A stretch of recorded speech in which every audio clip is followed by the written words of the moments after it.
You've gone all the way through the process. You are the chosen one. You're going to get the offer. And this is where you think, fantastic. And a lot of people firstly turn around and say, what are they offering?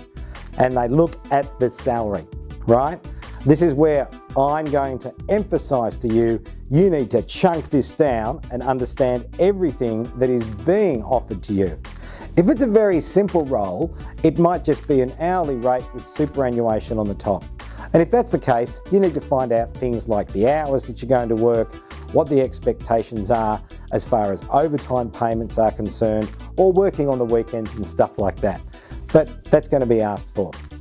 What you're going to do is you're going to go through all the aspects of the remuneration package that are on offer. So that includes the salary, that includes the superannuation, it includes the car if there is one, it includes the phone or phone allowance if it's required, a laptop, parking, internal and external training. Are they paying for tolls?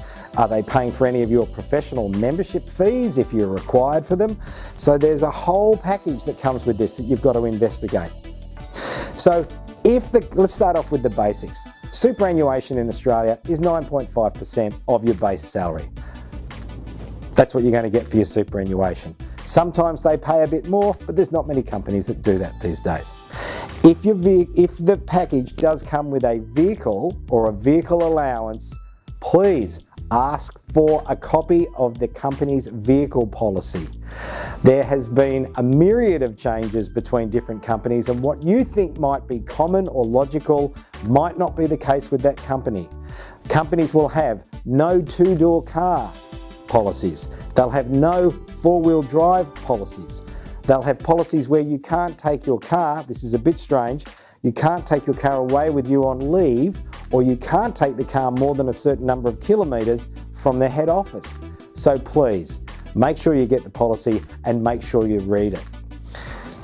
When you get this offer, don't suddenly get greedy and think, I am the chosen one, I will ask for $10,000 more than I originally asked for. That makes you look terrible, right? If you're dealing through a recruiter, don't suddenly squeeze the recruiter to say, well, if they really want me, you've got to go and get me another $5,000. It makes the recruiter look weak. It makes you look weak. It makes people look greedy. So ask what you want from the word go, and then when they get to it, stay with it. And that's your integrity. That's about you being a person of your word. What you're going to have to do as well is that sometimes they'll check the salary that you've been on in the past. So make sure you don't tell any fibs about that. As I've said before, and I'll reiterate it, it is rare that a potential employer will ask for a copy of a payslip for you to approve the wages that you've been earning. But it does happen from time to time.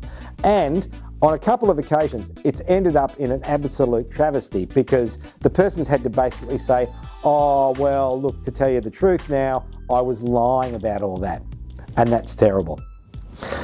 If you're working in Australia at the moment, in 2015, we all operate under the Fairwork Act, okay?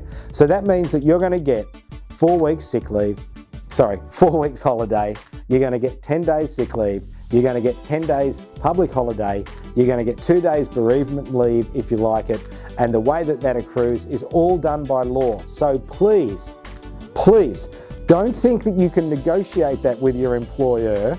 You can't. If you want to go and negotiate that, go and speak to the government of the day and see if they'll change it for you. But don't negotiate something that your employer cannot change. Don't try and negotiate either with your employment contract until you actually see the thing in writing, all right? You may have a perception of what should be in a contract, and they will vary from employer to employer. So you have to get it in writing. Do not resign until you have an offer in writing. Never resign on a verbal offer. You want to see all of the fine detail, because remember, the big print giveth and the small print taketh away. So as you go through this process of getting the letter of offer, asking the questions, your consideration of it, keep the new employer in the loop. Well done, you've got the job. Congratulations.